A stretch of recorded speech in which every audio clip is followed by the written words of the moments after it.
A breakthrough is coming, whether in the form of a windfall, you connecting with the right people, and they offer you like a position, some kind of maybe business partnership.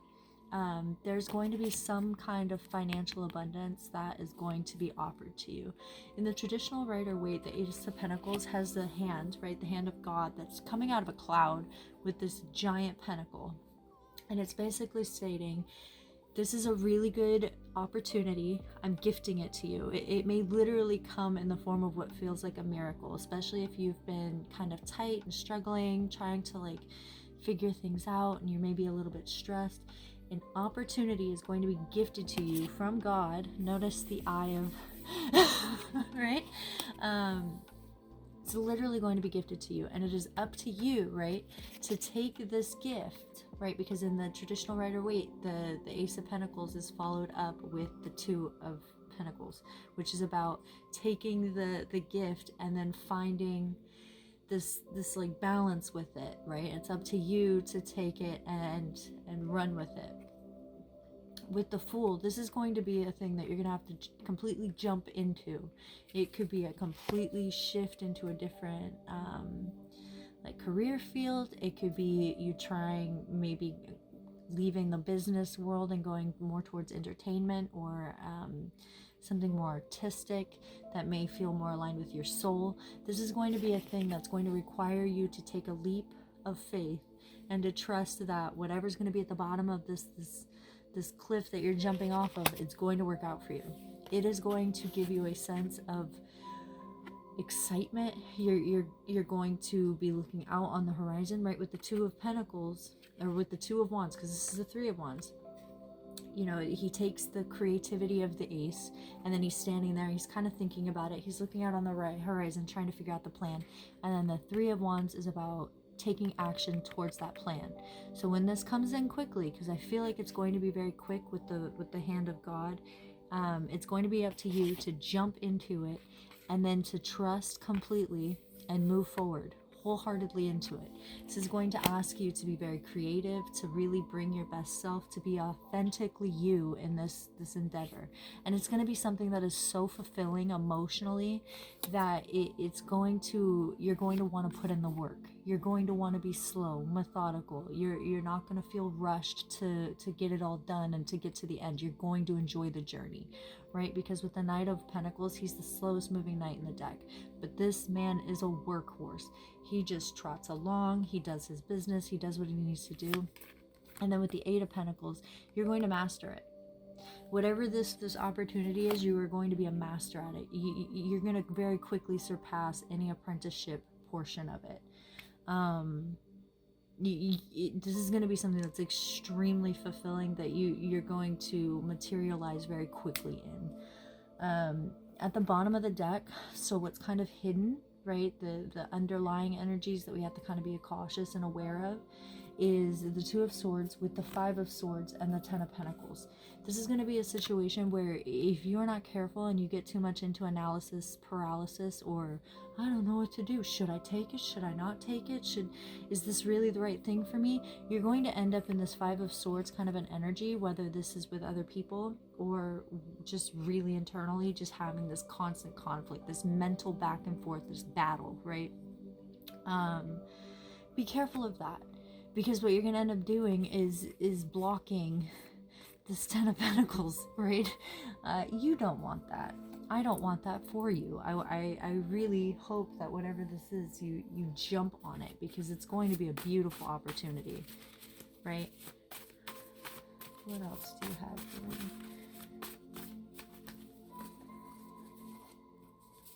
Yeah, don't gaslight yourself. Don't... Yeah. Okay, so this is going to be one of those situations where you may have had things in the past really not work out for you. You may have been over-promised things, exploited for your work, all kinds of really negative experiences that have made you pretty skeptical when people come in with these like big, grandiose, like offers of things, right? This very love bomby in the business world kind of thing. But don't gaslight yourself, okay? Do not gaslight yourself.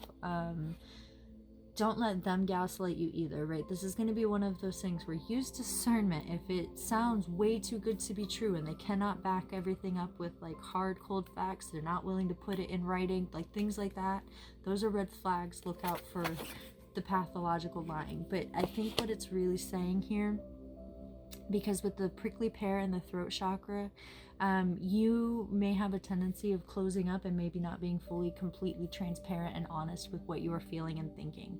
So if this person comes in and you're nervous, you know, that the gaslighting might be a thing, like you're being gaslit into thinking that this situation is going to be much better than it is, or you know, you've dealt with a lot of pathological liars in the past, ask questions. Do not be afraid to speak up. Be like, hey, just want to make sure. Don't be afraid to ask the details, the nitty gritty. If it's something that is genuine, where they really truly want to work with you and they want the best for you and for them, they're going to be fully transparent. They're not going to be offended at your questions, and they are going to want to answer everything transparently. You know, if you notice that they're getting really frustrated because you're asking all these questions, that's usually a sign. Right? But speak up, okay? Be authentically yourself. And the fact that it's saying speaking with intent, deep listening, and creative output, I really feel like whatever this is going to be something that requires you to be speaking, to be writing, to something with words and communication. But don't get into your prickly pear mode, right? I had a therapist call me a porcupine once, that I'm cute and I look like I'm cuddly, but if you get too close and you freak me out, I shoot my spines out, right? So, you may be very similar in that kind of a way. Don't be a prickly pear, right? But here's the thing. Here's the great thing about a prickly pear. Even though it may seem like kind of spiny and prickly and kind of like it'll poke you if you get too close, the sweetest juice is underneath. So whether this person coming in is somebody that may have a very rough exterior, a hard shell, they have a very, very soft heart. If this is you, try and be more with the soft heart. Obviously don't change too much, right? Because with the throat chakra, you want to be authentic. So if you are somebody that is just naturally a little bit brash in how you communicate, it is what it is. These people are going to understand, and they're going to work with you on that, okay? They're not going to be offended about it. But just do keep in mind that while you are very kind, you could possibly come off very intimidating. Or this person that comes in could be very intimidating, but they're going to be very, very kind. Do not be afraid to just ask questions. Yeah, do not self-sabotage this by allowing yourself to go 0 to 100 real quick and like getting frustrated, angry, like assuming the absolute worst in situations, right?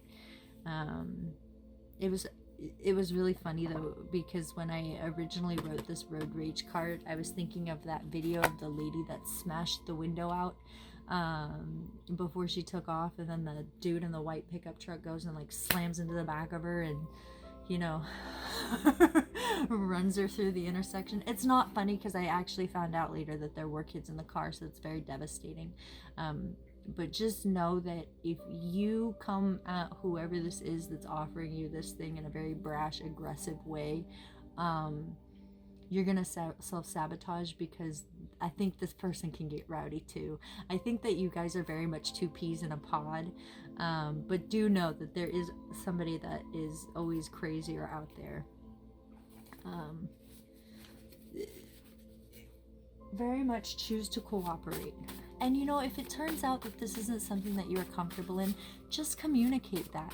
Be open about it. One of my favorite things to do is to just be blatantly honest and not hide the fact, like, hey, I have some scars, and these scars make it hard for me to open up and to be fully like committed in things, because I have a fear that it's going to bite me in my face.